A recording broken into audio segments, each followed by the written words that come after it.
This week's episode is sponsored by Pelican. You're listening to the B&H Photography Podcast. For 50 years, B&H has been the professional source for photography, video, audio, and more. For your favorite gear, news, and reviews, visit us at bnh.com or download the B&H app to your iPhone or Android device. Now here's your host, Alan Weitz. Greetings and welcome to the B&H Photography Podcast. My name is Alan Weitz. And I'm Jill Waterman. Lynn Goldsmith believes creativity can make anything possible. This belief system has fueled her remarkable accomplishments across multiple artistic mediums, from the music portraits she's best known for to being the youngest member ever inducted into the Directors Guild of America to her own groundbreaking music career as Will Powers and beyond. Yet Lynn now has one more major triumph to add to her list. Friday, March 15th, 2024. A day some of you might recognize as the Ides of March, marked the official resolution of her landmark copyright lawsuit with the Andy Warhol Foundation for the Visual Arts. As one of the most noteworthy fights for artist rights in recent memory, this David and Goliath battle went all the way to the Supreme Court. In 2017, we spoke with Lynn about her extensive long-term work with the band Kiss, among other crazy stories, and it was a fan favorite. We invited her back to the show in 2022 when the Supreme Court first agreed to hear this case, but heeding the advice of her legal counsel, she wisely declined our offer at the time. Now that the final resolution has been signed, sealed, and delivered, we're incredibly honored to have her join us today for a recap of this complex 7+ year battle straight from the source. Lynn Goldsmith, once again, welcome to the show. Well, thank you. I always appreciate your thinking of me as someone that your listeners will enjoy hearing from. And I really appreciate when you open it up by announcing, which is actually, my purpose in life, is to let others know that anything is possible. And that's the way you have to think in order to achieve any kind of pathway towards your dream. It's a great piece of advice. I remembered it from the last show. And there's one other kind of a piece of advice that's kind of similar to that, and it's from Harvey Fierstein. And it goes, when offered a choice to go yes or no, always say yes. Because once you say no, you're cutting off all your possibilities. But once you say yes, you can move forward. And it's the same kind of positive attitude that you have there. All right? It's about believing. It's about doing. It's about growing. And it's great stuff. Okay, Lynn, well, we have a bunch of questions, and let's start with the most important one, the primary one of today's discussion. The portrait you took of Prince, the photograph under question, was a black and white photograph taken during a studio shoot in 1981. It was relatively early in Prince's career, and from what we understand, at some point he became uncomfortable about something around the camera and locked himself in a dressing room. It's what I would do, which in turn limited the number of pictures you were able to take that time. How many shots were you able to get off during that session? And you can give us some kind of a backstory to all of this? Well, first of all, I never count my pictures. That's not what making pictures is about for me. I keep shooting until I feel I have it. And Prince was not angry or upset about anything. What you pointed out was that it was early in his career, and he was a very shy person. Many of the entertainers that I have photographed who come out on stage just bursting with energy, and you think that they're live wires, and that they'll walk into your studio that way. They're not. They're actually very quiet people. And Prince didn't lock himself in. What happened was when I start to shoot with anybody at that time, I always shoot in black and white, even though magazines were utilizing color photographs, not black and white ones. And the reason being is because I not only love black and white and like to print in the darkroom, but oftentimes in the past, I have drawn and painted on my photographs. One was a Patti LaBelle cover. Patti LaBelle's band, who was very well known at the time, 3 girls who dressed up like they were from another planet. that's an album cover that shows clearly my artwork that I would do on my black and whites. I also did that with the B-52s. This is just something that I love to do. But because I was shooting for Newsweek, they expect color pictures. So after I shot a roll or so of black and white, I went into the color. And during that time, Prince asked if he could go to the dressing room for something. I said, sure. And he went in there and closed the door. I figured maybe he's changing his clothes. And we waited and waited, and he didn't come out. So I went and knocked on the door and went inside, and he was sitting on the couch, very quiet. And I sat down next to him and I said, is everything okay? And he didn't answer. And I said, okay. So is it my breath? Do I have bad breath? Assuming that hopefully my sense of humor, which in the past has enabled me to oftentimes get close to people, would work in this situation. And he didn't laugh. And I said, Prince, are you okay?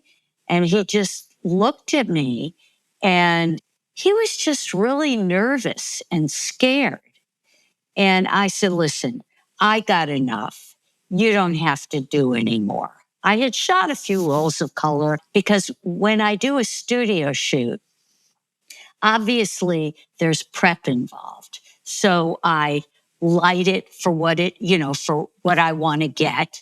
And I have the person step into an environment that is already one that was within my control. So I didn't want to torture this guy. And I was going to see him again later. We were going to do documentary type images, and I was going to go to the show. So that's what happened during that session. Got it. Wow. I just have to pull back for one thing. I'm fascinated by one aspect of it. This all happened in the day of film. If you wanted to shoot color in black and white today, it's no big deal. You shoot, RGB, and conversions are easy, and the quality is lovely on it. That was not the case necessarily when shooting film, even with Kodachrome, the finest grain color slide film. When you converted it to black and white, it was kind of a mushy kind of a texture to it. It did not have the same life and luster of an original black and white negative. Yet, here you are on assignment for a magazine to get a color photograph, yet you are starting everything in black and white. I would have done the reverse. I would have made sure that I felt comfortable that I had the client's picture before I satisfied my own needs, which is great to do whenever you can. You're doing the reverse, and I'm fascinated by that.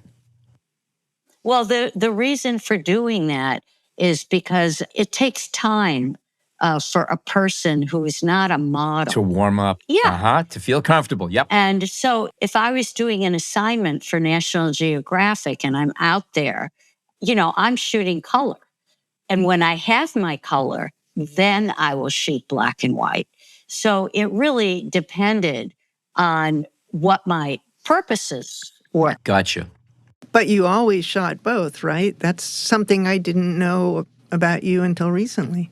Yeah, I always shot both, just like in those days. Well, by that time, I think there might have been zoom lenses, but no, when I started making pictures, you had to have one camera with a long lens, one camera with a wide angle, one camera for color. So basically, I wore 5 cameras around my neck. Right. Yeah. Not in the studio, but, if I was working on the street or in a concert, any other environment than the studio. Yeah. Just look at any combat photographer. That's what they were doing. Yeah. It's true. Yeah. Well, now they don't have to No, do it's a whole that. different And, world. It's a lot easier right now. It is a lot easier. Plus, you actually know what you have when you leave, which you didn't back then. But again, we could wander off on that one all we want. Now, you were shooting on assignment for Newsweek for this particular project, but the magazine never ran. Any of the pictures that you captured today, were any of the photographs that you took on that day used for other purposes or other publications before That black and white print was sent over to Vanity Fair in 1984 for the artist reference request. The magazine did run a photograph from the concert that I took that night. Ah, okay. You know, they got a range of material, and like any publication, when they lay it out, they look at like what fits in the spread, what did the writer write, and they have a range. And one of the reasons that I would get so much work from Time and Newsweek is because I presented them with so many options when I worked. So they got studio, they got documentary, and concert. They got choice. Yeah. Location portraits, studio portraits. Because I work pretty quickly, artists generally respond quite well.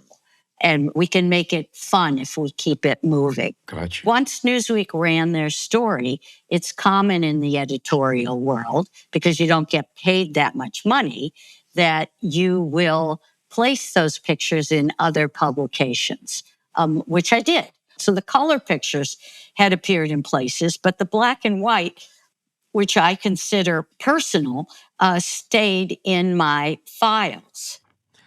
Gotcha. Okay. Now, you didn't see this 1984 Vanity Fair cover, and you were unaware of the illustration Warhol created using this particular picture until you discovered another variation published by Vanity Fair as part of a Prince tribute in 2016. We're talking decades later.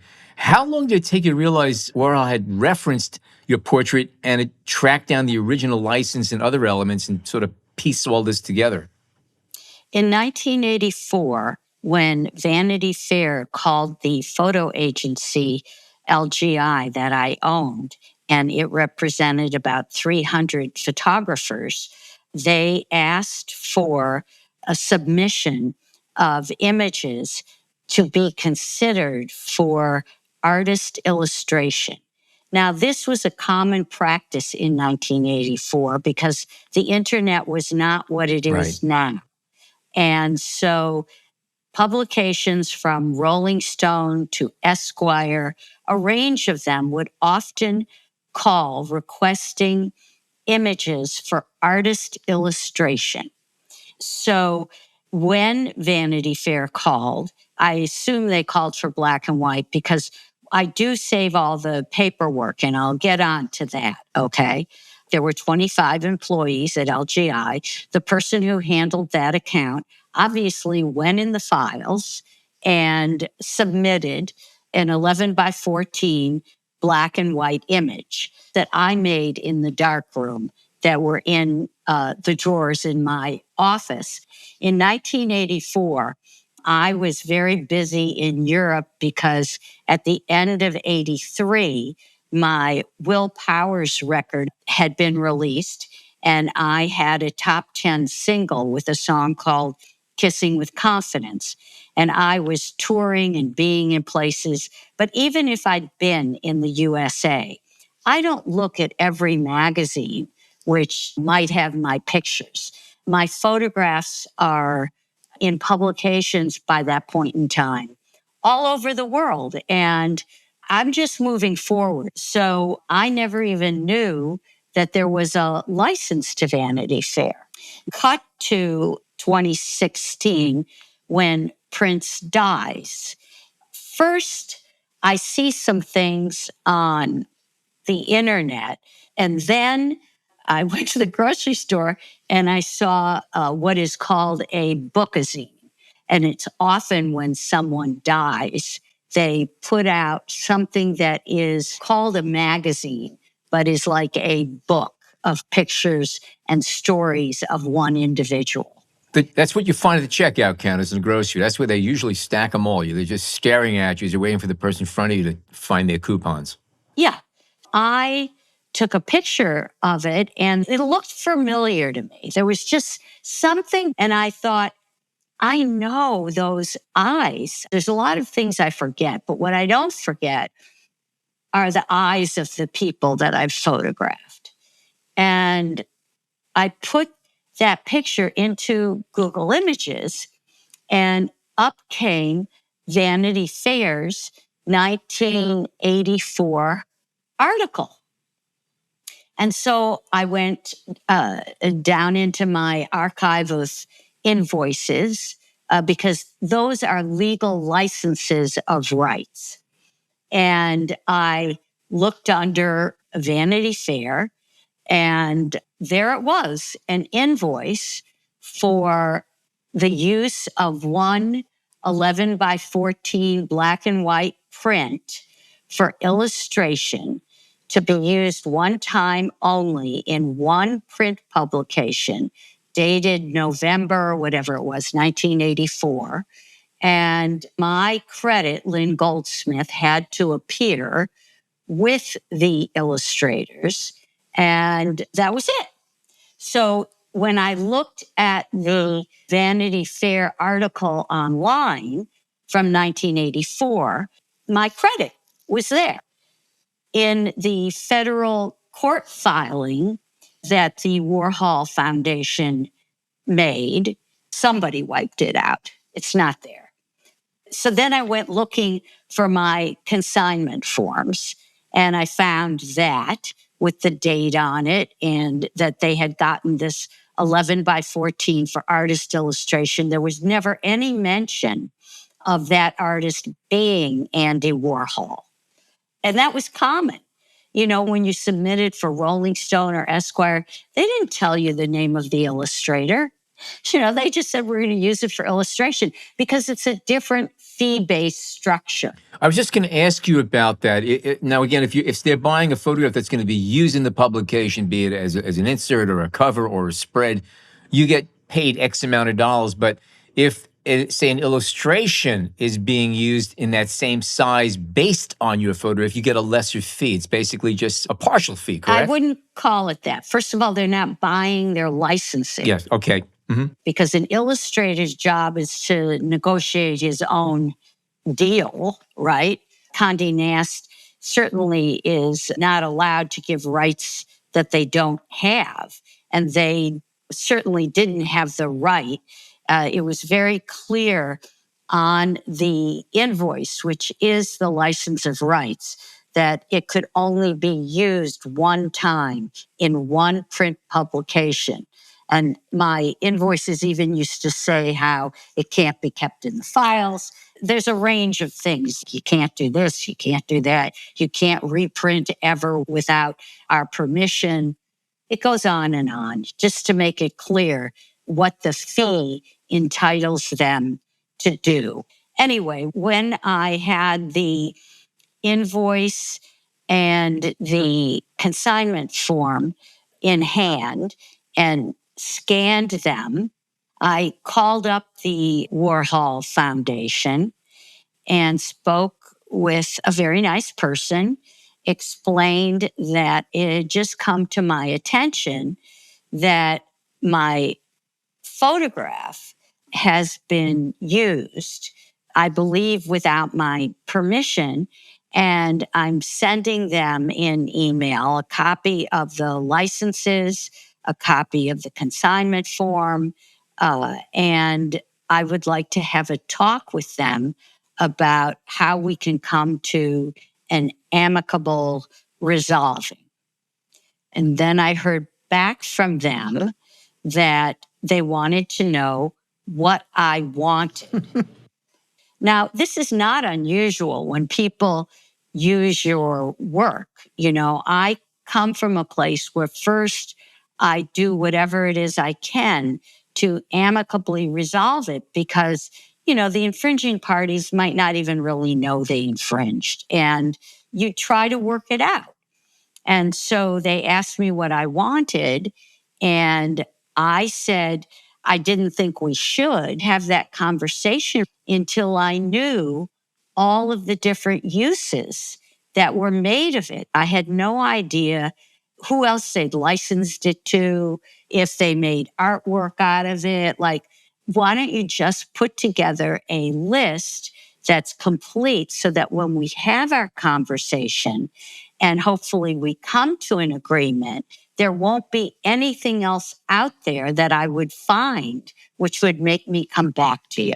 I have to just take note of one thing. I'm listening to you describe how you're going back decades to dig up paperwork to go with a very simple job, just another little project that just goes through your company.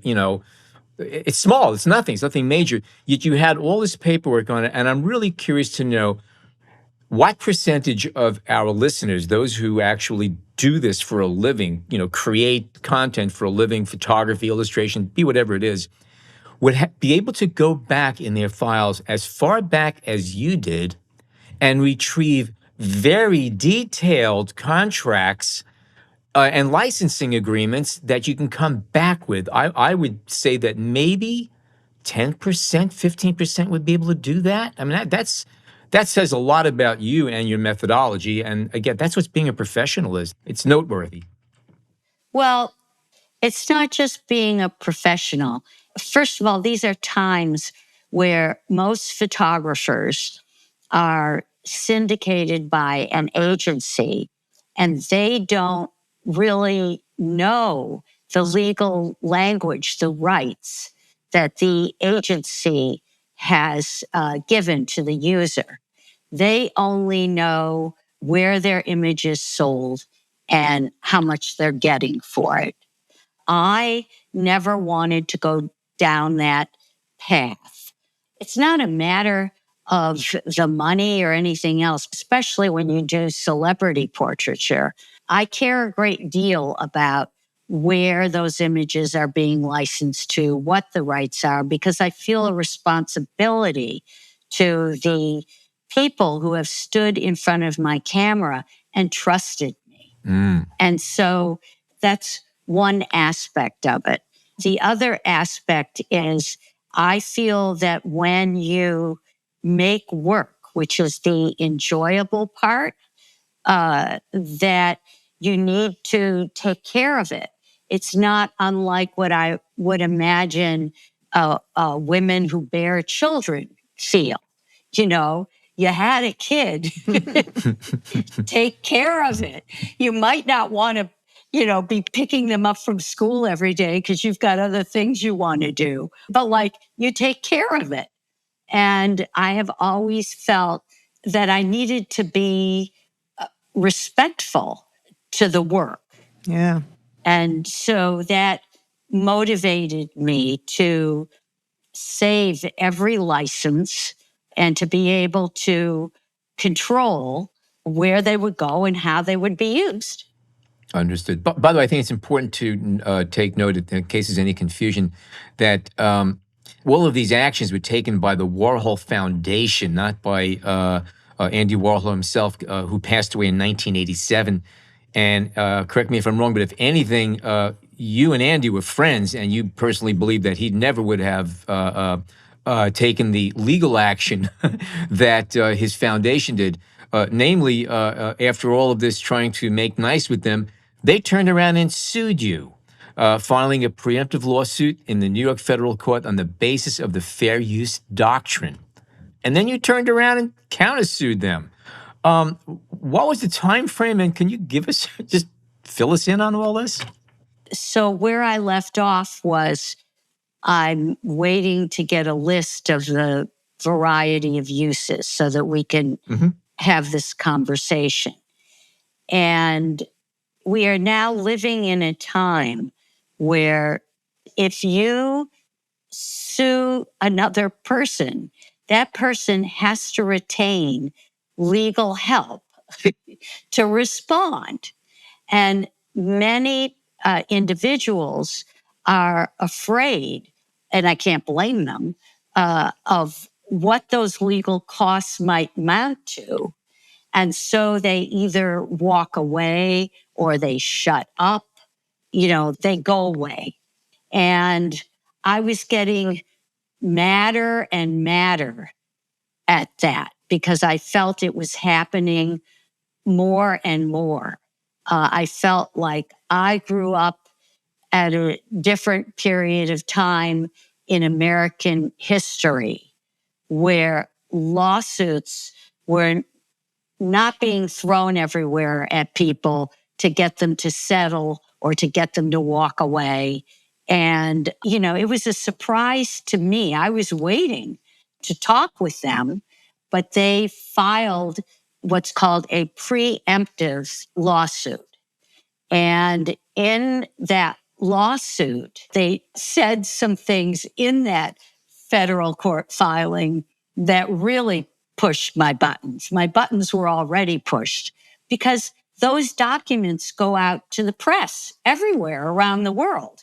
And then it gets repeated in newspapers and online. It was that I was trying to extort them. And I thought, what? I never mentioned a dime. How could I? I didn't know the uses. And then, as I said in the federal court document, they wiped out my credit line. They stated that the Prince image was a publicity picture, intimating, in my opinion, that it was thus in the public domain, which it was not.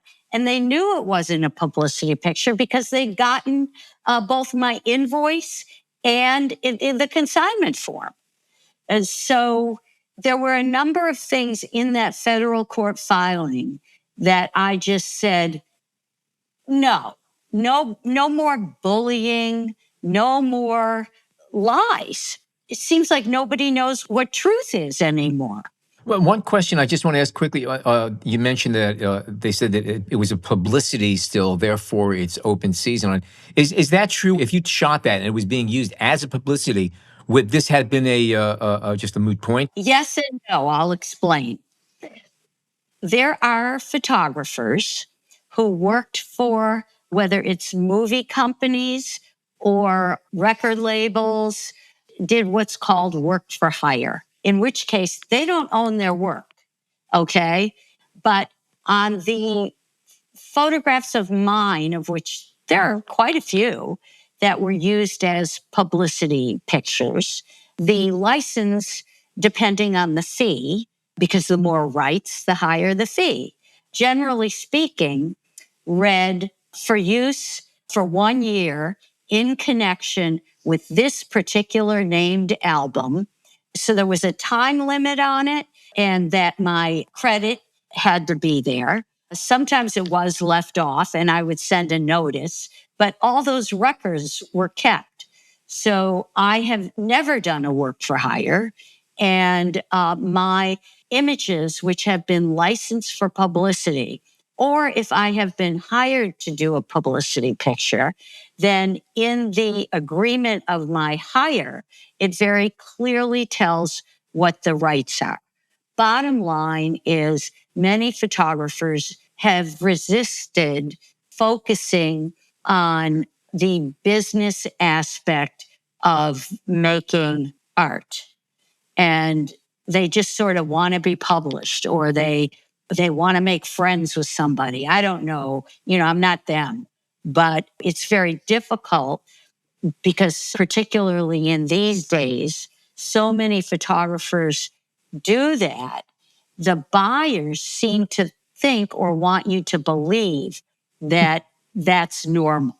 And that's just not acceptable to me. And I wish there were ways of getting photographers to want to be educated. And in part now, I think anytime you license to a publication, whether it's the New York Times or Condé Nast, no matter what you do, you get these contracts put in front of you. And most of these people didn't go to school to learn how to read contracts. But that's the world we live in today. So pay attention to the contracts you're getting. And they send out ones that then, if you say, well, I really can't agree to this and I can't agree to that, so maybe we're not on the same page and you can't use it. And they say, oh, no. That's our boilerplate one. That's the one we send out to everyone. So they're waiting for you to cross things out or to complain. But if you don't, they're grabbing rights. That's the world that has become dominant. There are no longer, for the most part, photo editors like there were when I worked at Life magazine and other publications where the director of photography and many of the photo editors would fight with the publication to get you as much as you could because they understood what it is you went through to make your pictures. When I made my photographs of prints in the studio, you get a day rate against space. And so they don't pay for my studio. They don't pay for my assistants. They don't pay for my lighting. That's my investment because I know that I will be able to license those pictures to magazines or maybe the record label or, to other places to generate income. And maybe what you're being paid is just covering your base costs. It's a very expensive proposition, even more so, I think, today, to be a photographer. Not only does equipment cost so much more, but the amount of equipment that you need outside of camera equipment, the computer programs that you need, the subscriptions that you have to have in order to use certain programs, the cost of education to learn how to use various tools so that you can archive your pictures properly, so that if you want, you can retouch them properly. This is much greater than in my day where your, let's say, Nikon 5 lasted you for like 5 years. Every year, every camera company makes better and better cameras. So after a very short period of time, you want that new piece of equipment. It wasn't like that coming up. So I feel it's even more important now than ever that photographers really put as much education time into the legal aspects of what their work is worth, as much as they put into the education of how to use various tools in making photographs that people are going to want. Yeah. Another thing about this case that's a very slippery slope is the fair use doctrine, which has always been a really problematic part of copyright law. Well, no, that's not really so. Fair use has 4 factors that determine what is fair use. And in the past, I would say 20 years, when more and more infringements were happening, photographers, not even photographers, lawyers, felt that they could make money going after people. So they will work on contingency. Oftentimes, when a photographer pursues an infringement and they either can't afford or don't want to pay the lawyer, they will have that lawyer work on contingency because it doesn't cost them anything. And those lawyers might not be really top-notch lawyers. And they end up fighting in court top-notch lawyers. And so cases have been lost, which kept on diluting the question not only of what is fair use, but what is transformative under the fair use aspect of the copyright law. And as this dilution happened with more and more rulings, which I considered very poor rulings, those rulings stand in place unless a higher court rules otherwise. So that also was a factor in my wanting to fight this, was because I felt that we had gotten to a place with legal rulings in lower courts that we were getting dangerously close to the fact that there might not be a copyright law at all that's effective. So that was part of my mission in battling this, was to tighten up the definition of what is transformative under the fair use aspect. What about the aspect of copyright registration for the image? Well, that's where I fail. In that, I know all about how if you register your copyrights, you are entitled to $150,000 per infringement of what's called statutory damages. It also calls for the fact that when you win the lawsuit, all of your legal fees are reimbursed. I've made a lot of pictures, and I did not have a system by which, after every shoot, everything went to Washington, D.C. to get registered. I didn't think I had to protect everything. Yeah. You do have to register it before you begin a lawsuit. Right. Right. So at what point, once Warhol Foundation sued you, you then registered the Yes. copyright to the image? I might have done it right before. I don't remember it exactly. Or once you found out about once I found out, I registered. Yeah.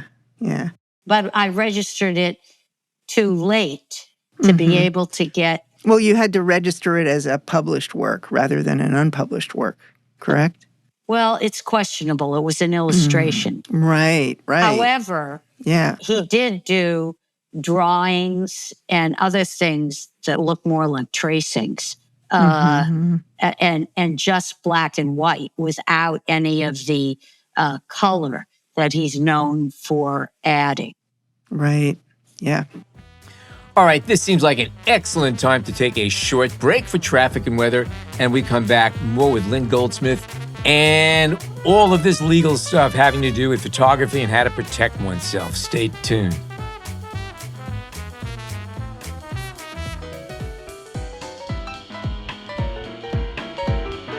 Carry all your photo and video gear safely through any weather with the Pelican 1510 TP carry-on case. The unbreakable case is made from a high-impact copolymer and features double latches, padlock protectors, and a pressure valve for the ultimate protection. The Pelican 1510 TP includes the Trek Pack divider system, consisting of pre-installed wall sections, panels, and divider material that can be cut to your preferred configuration. The dividers are waterproof and the lid is lined with foam, so your gear will have all-around protection. And it currently meets FAA carry-on requirements, making travel easy. Head on over to bnh.com for more information about the Pelican 1510 TP carry-on case with the Trek Pack divider system, or use the link in our podcast show notes.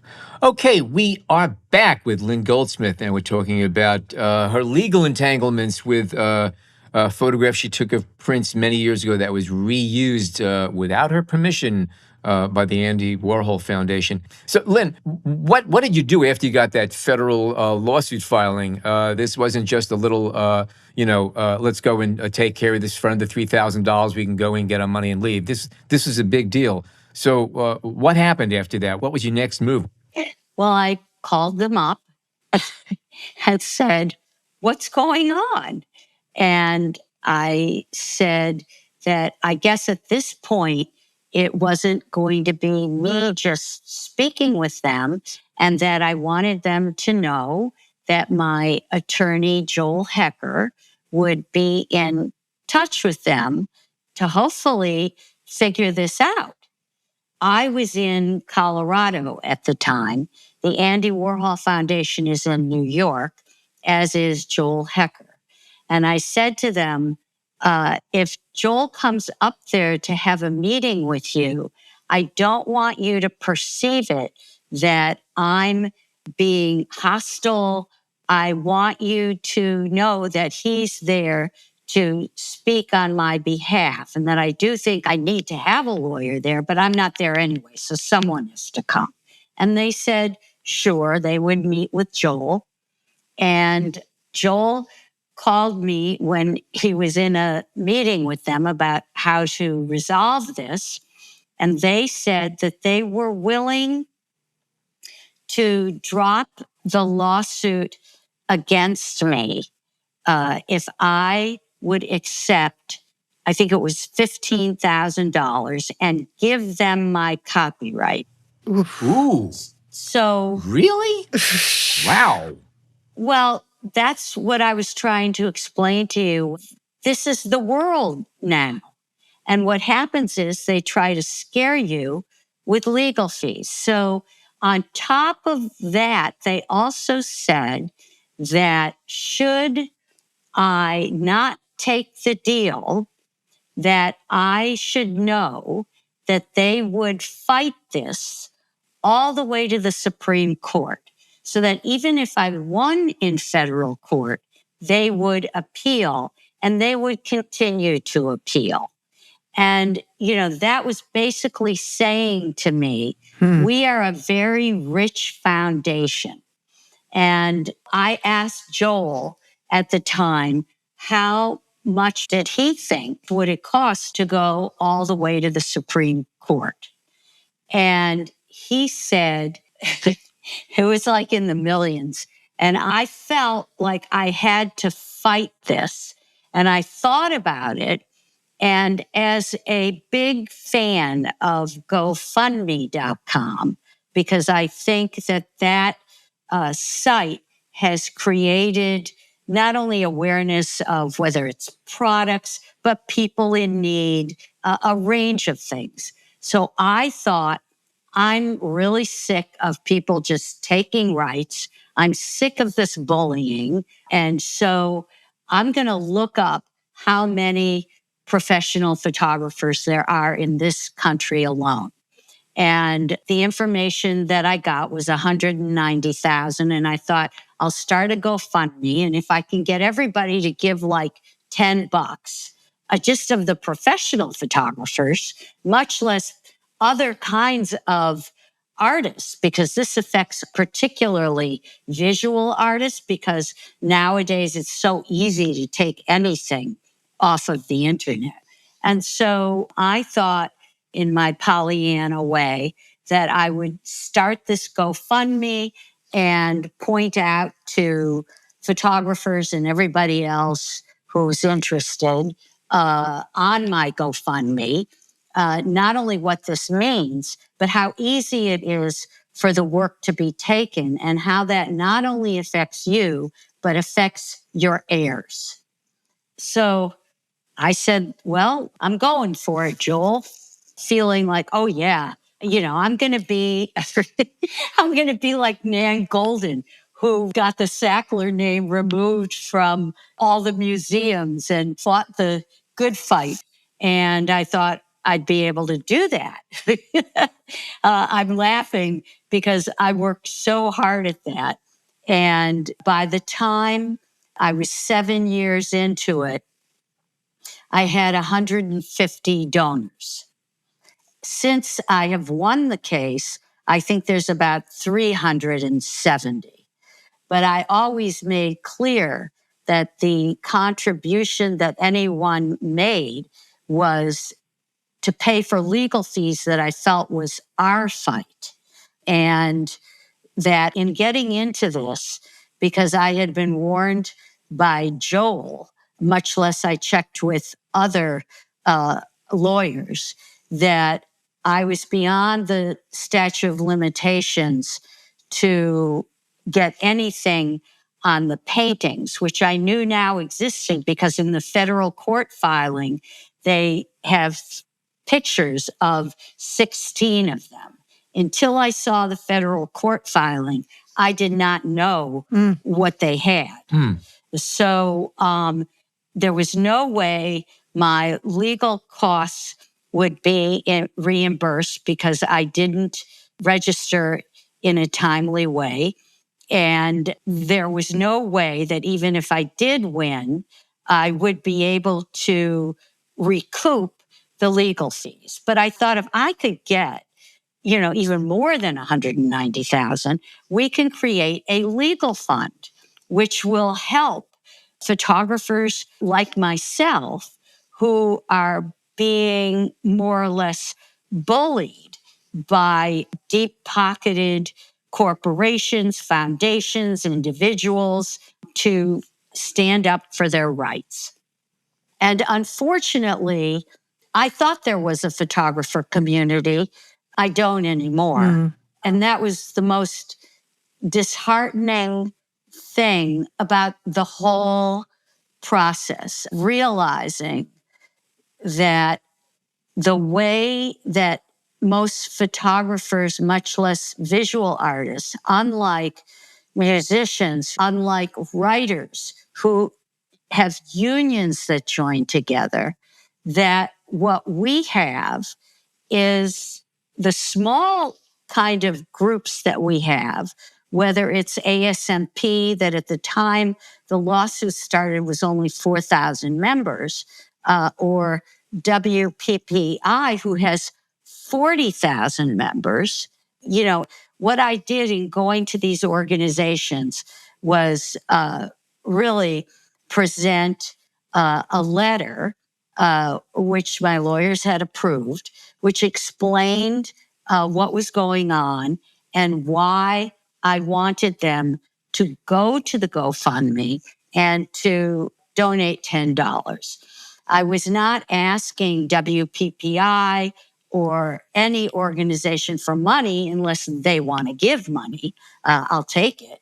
ASMP did, but all the others said to me, no, we can't send this letter to our membership. We will consider it if you join WPPI. And I was like, are you joking? Wow. You're supposed to be protecting your photographers. This is one of the most important protections they could have, and we should all stand together. Well, I worked at this for a very long time. It took way too much of my time and really angered and depressed me almost more than the Warhol Foundation, because I'd get all these go Lynn, oh, great, you won at the next level, the Second Circuit Court of Appeals.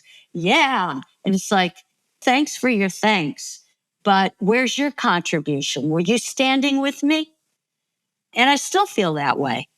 And I'm really perplexed by this thinking that seems to be pervasive amongst visual artists.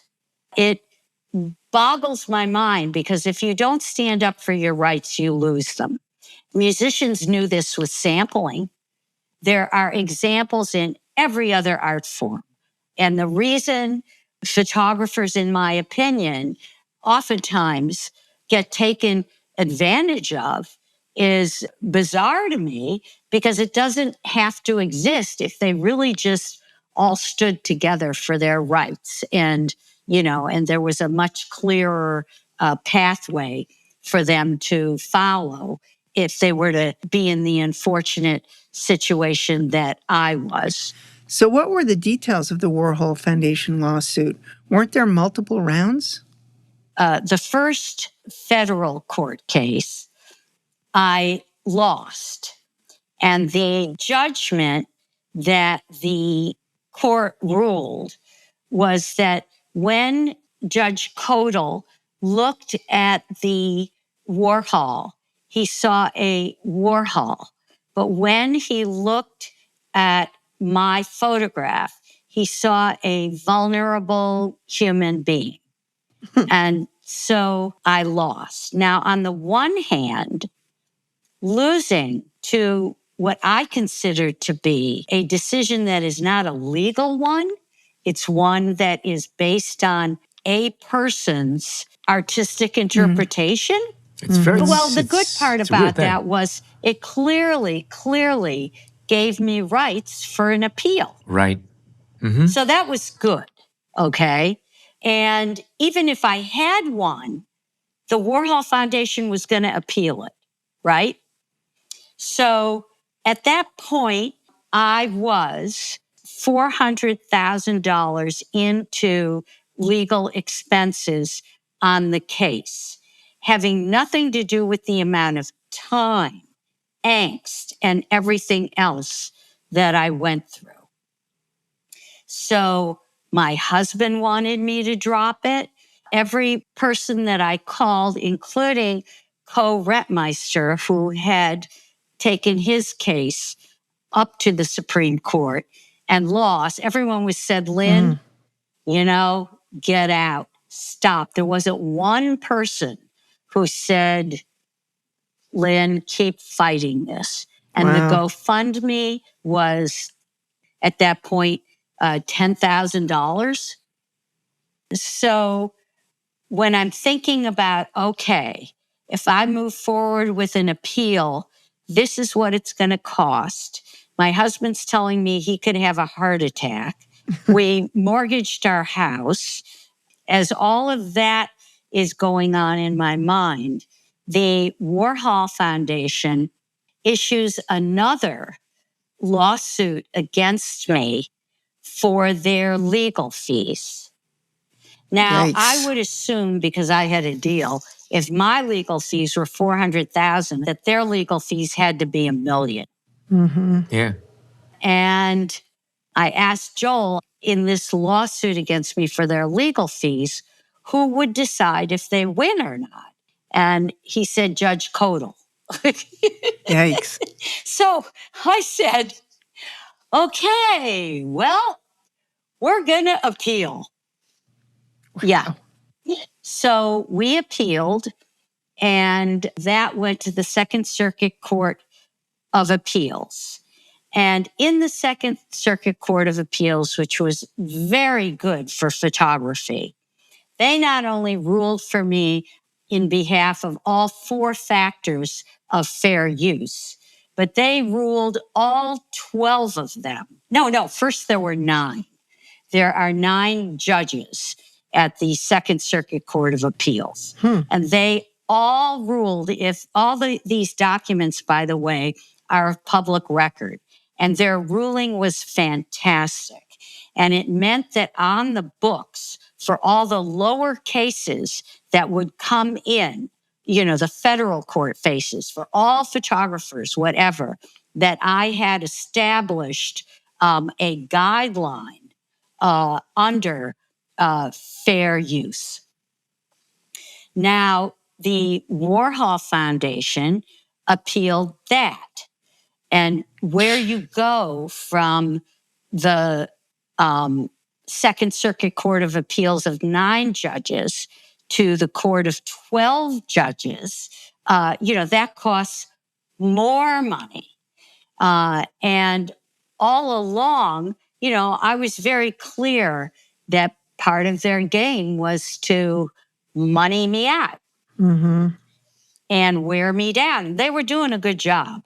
I was fearful I could lose everything, not just for those couple of $1 million, but they continued the lawsuit of suing me for their legal fees. So should I lose at any point, legal fees are now, in my estimation, for what they're spending, maybe like $4 million, then to $5 million, then to, they had teams, And were you able to stay focused? Were you able to continue to, in your opinion, maintain what you would consider your standards when you went out on a job? Or did you have a harder time staying at that point?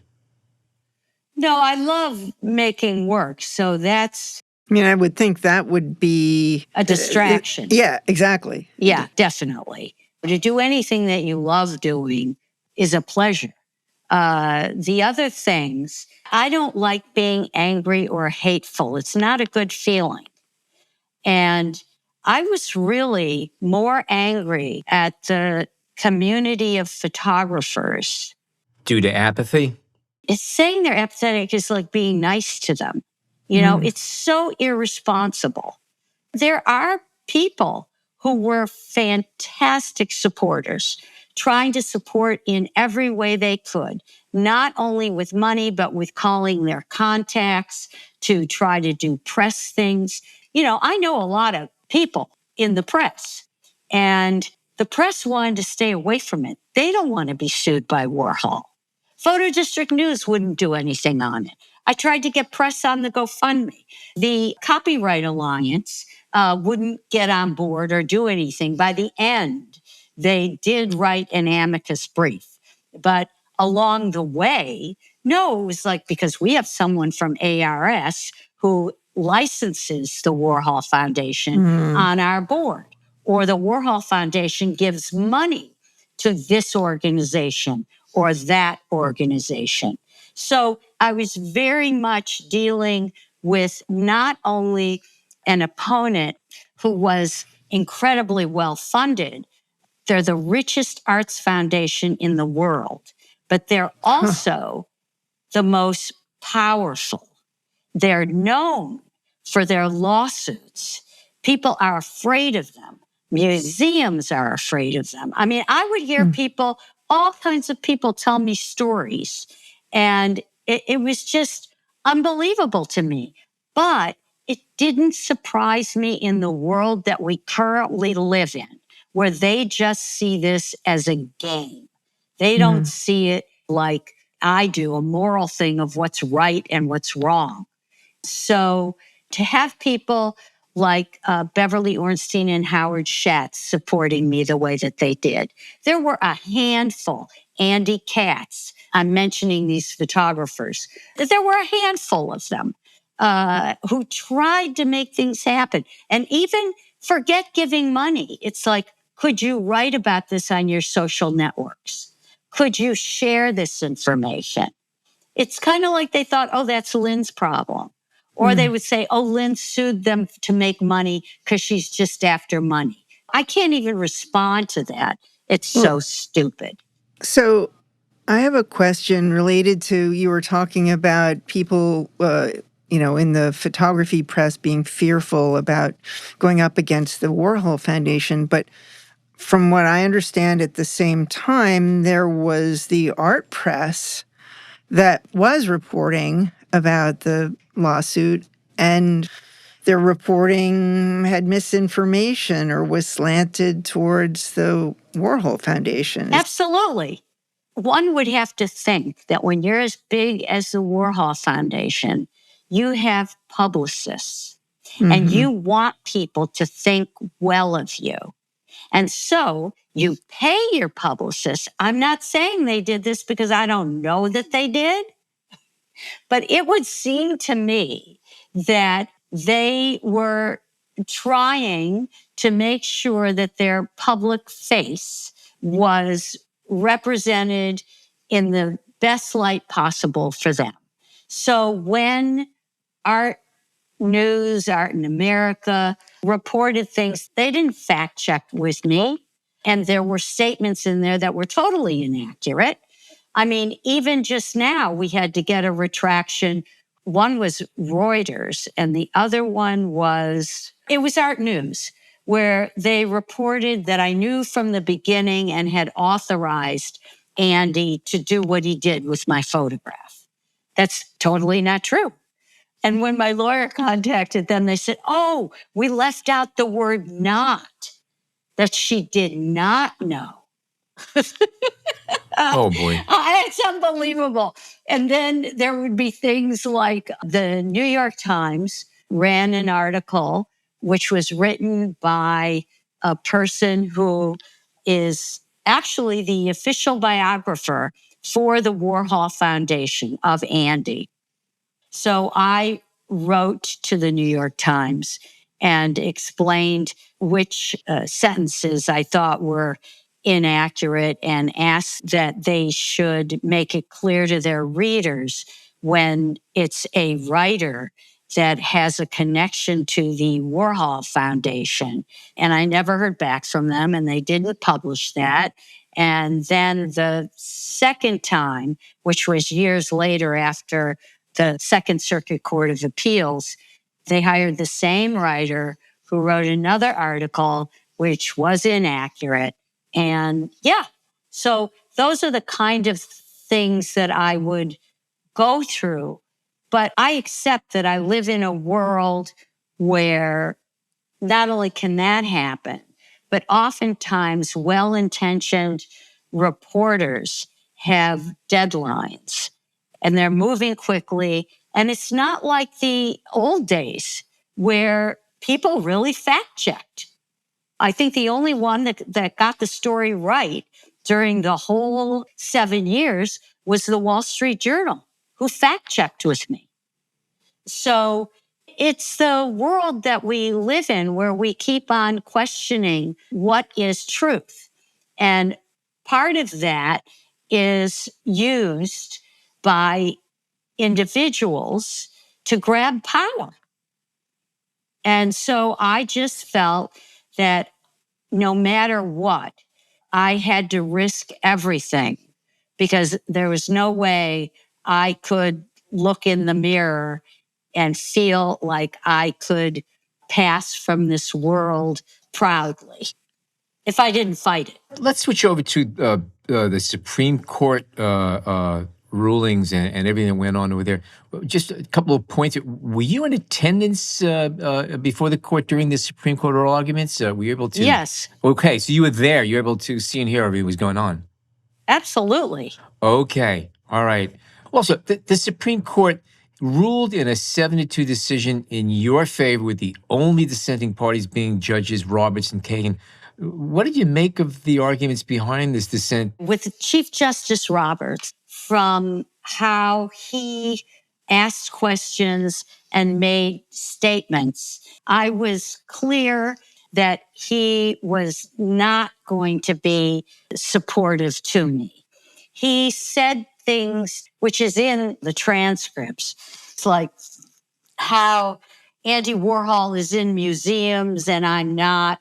And in the Supreme Court, you have to sit there. It's not like you can stand up and talk. Each lawyer gets 20 minutes to give their spiel, and then each of the judges asks the lawyer questions. Well, Justice Roberts, as Chief Justice, is head of the Smithsonian Portrait Museum. And I wanted to stand up and say, I have 4 pieces in the permanent collection of the Smithsonian.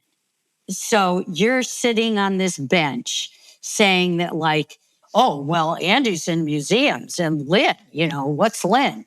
I just, everything he said, it was made clear to me that he was going to side for Warhol. What shocked me was not only Justice Kagan siding with him, but what's very important is the opinion that she wrote. And in that opinion, she suggested that I was more or less a danger to all artists. And her opinion was so strong that it initiated various individuals to send me death threats. So that was really upsetting. And this is from words that Kagan said. Yeah, because I'm an artist and you've ruined it for me, and appropriation is an art form. Yeah, but what's the difference between what you were doing and Coke preserving the formula of their beverage, which, everybody makes colas, but there's a reason why theirs tastes different from everybody else's and everything. There are certain things that are proprietary. That is a very strange... Because it's all about the money. Yeah. You just picked Coca-Cola, okay? They are protecting that copyright, okay? So it's not about right or wrong or fair or what's unfair. It's about money. And, the Warhol Foundation has that in spades. And there is an investment in the art world in keeping a certain thinking about who he is and his work. So museums, anyone who has a Warhol, they are invested in taking sides with the Warhol Foundation. And then there are just very young artists who I feel don't understand really what is acceptable as far as making art in the art world. And if something is completely derivative, as this one was, that's very different. than what Rauschenberg, who started the whole movement of appropriation. Rauschenberg would take whether it was something from a newspaper or a magazine, and it was only like in the corner, right? It was part of the statement of what the piece was about.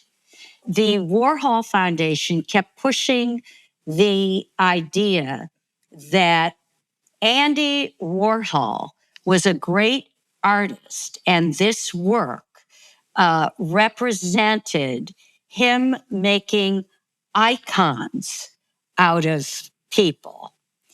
And that's not what I do. Well, I got news for you. When you're in celebrity portraiture, that's your job, or you don't get another job.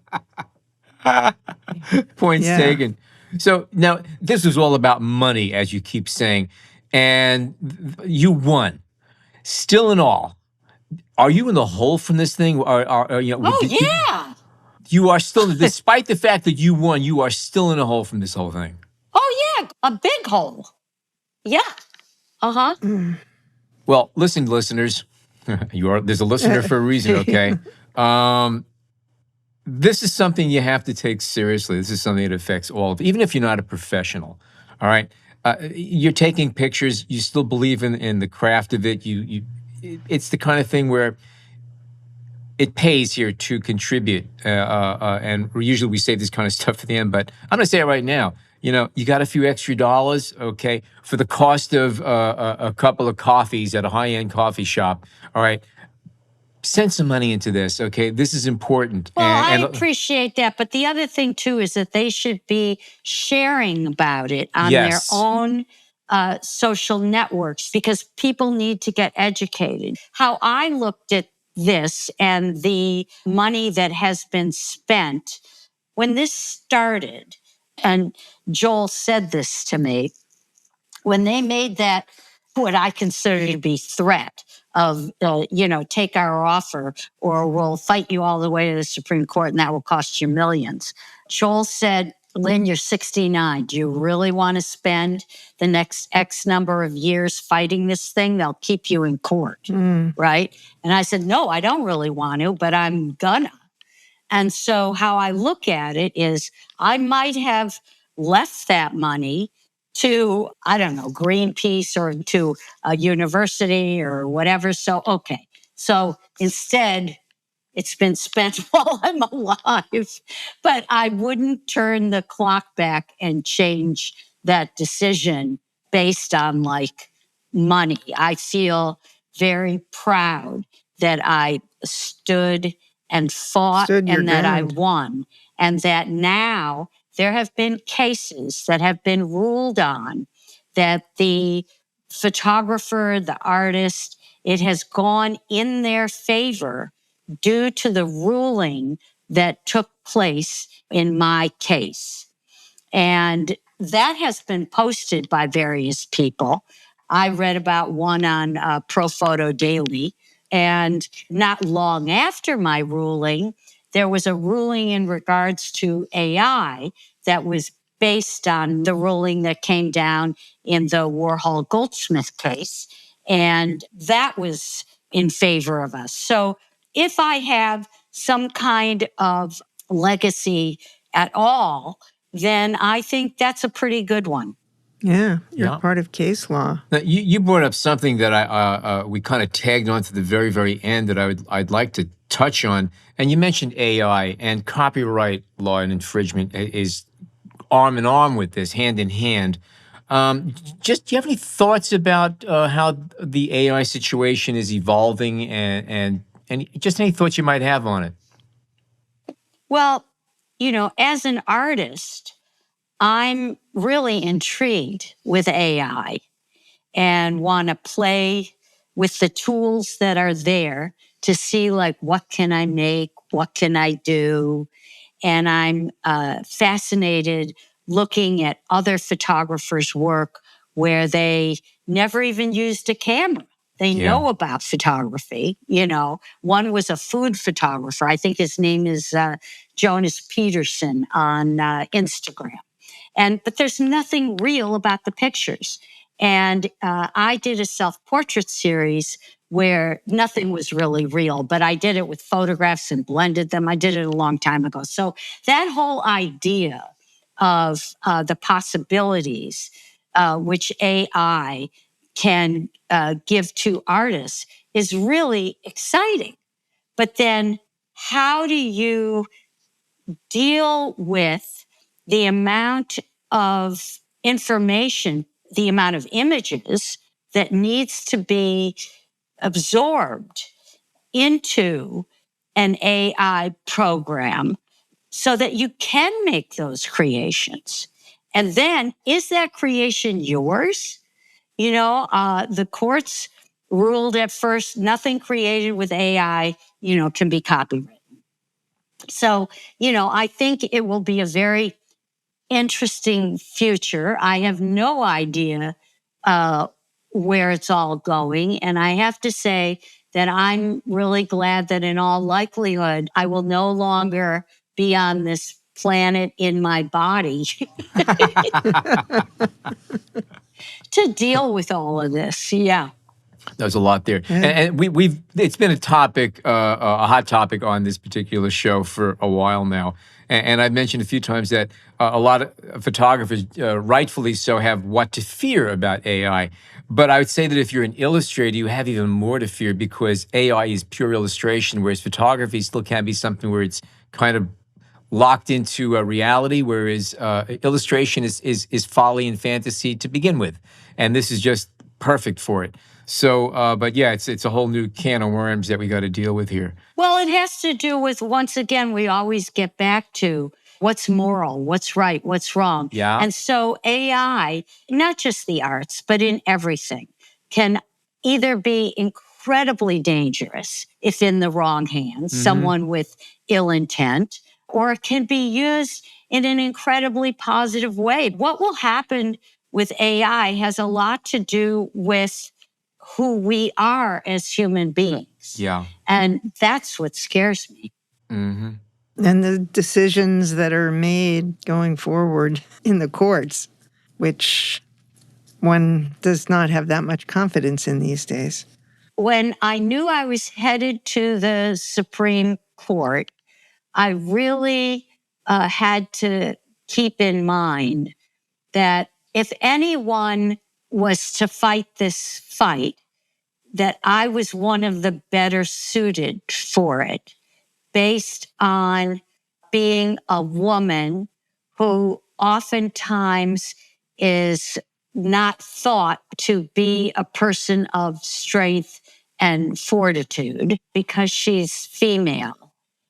When in fact, being female, particularly being of the era where I was a baby boomer and working in very much a world dominated by a workforce that was male, only made me stronger than any guy out there, because in all situations, it was a matter of proving myself again and again and again. And people underestimate how strong women have to be in life. Right. Yeah. So I just thought, I felt like some higher power picked me for this, and that I had to make myself feel like a 1940s film with Fred Astaire and Ginger Rogers, where there was going to be a happy ending, that everything would work out just fine. And, I was going to prevail. Yeah. And you've proved your belief that anything is possible. Yeah, anything is possible. I mean, also the other way, I never expected this to happen. Well, all the power to you, Lynn. I mean, you really... Talk about fighting the good fight and winning it. And even winning, what a cost you paid a heavy price to win this. I did, in terms of my, not just financially. Emotions, your life, you know. Yeah, unless you've really been in the courts and gone through depositions and the rest of it, it's really hard to imagine the emotional toll that it can take on you. Yeah, I'm not going to say I can imagine. I can't. because from everything I'm gathered, this was like a monster undertaking. Anyway, you think we have enough tape? Yeah, exactly. Okay. Well, So, Lynn, yeah. what's next? Well, I have a book coming out this fall with Rizzoli of Patti Smith, Before Easter After, which is what we call a trade version of my deluxe Taschen book, a book that will be, more affordable than $1,000. So I'll be working with Patti doing book signings and events. And now I'm working on both the Bruce Springsteen and the E Street Band book that I did with Taschen. And I'm working on a documentary that's being made on me, and that's quite time consuming. And Wow. and then there's just day to day trying to make something, whether it's a digital wet plate or, to experiment with new things and to paint. I, at least between this lawsuit and COVID, I became a painter. So I really Wow. feel like, I'm capable of making something which does not require other people and which it's one of a kind. Yeah. Oh, I get that. In fact, just this morning, I did some touch-up on my living room wall, and it came out real good. Really, really good. Good. I hope it gave you gratification. So, Lynn, if our listeners would like to catch up with what you're doing and see more of your work, where can they go to? I like them to go to my Instagram, which is at lynnGoldsmith.com. And there are many people who are of a particular age that Facebook is enough for them. They won't go on Instagram. And so my Instagram then posts to the Facebook page, which is Lynn Goldsmith Artist. Look for the lady with white hair. There you go. There's your clue. And all this will be in our show notes as well. So if you didn't catch it, all those links will be listed there. And definitely, we urge our listeners to go follow up on Lynn's work. She's done an amazing amount of work over the years, and it's always something new to see. Anyway, Lynn, it's always great having you on the show. You're a wealth of information and energy. And you love photography. That, I think, is one of the key things of it all, and it shows when we speak to you. You love the craft and everything about it, and it's fun listening to you share all this stuff. And we hope to have you back again to talk about more books and projects, so things a little bit more uplifting than legal proceedings, which unfortunately are part of the game. But again, thanks you so much for joining us today. Oh, thank you for having me. I really enjoyed all your questions and being able to get out some of not only information, but to get out some of my anger. You can vent here anytime you want. Thank you very much. Now, if you're a fan of the show, but not yet a subscriber, head on over to Apple Podcasts, Spotify, or wherever you get your podcasts and click subscribe. You can also find us on the Explorer blog, where we post photos from our guests along with our show notes. And please join us on Facebook and the B&H Photography Podcast group, where you can share your favorite photos and comments about the show. I'm your host, Alan Weitz. Jill Waterman is our creative producer. Episodes are recorded, mixed, and edited by technical producer Mike Weinstein. Our executive producer is Bjorn Peterson, and our editorial director is Sean Steiner. On behalf of all of us, thank you so much for tuning in today. Thanks to Pelican for sponsoring this week's episode.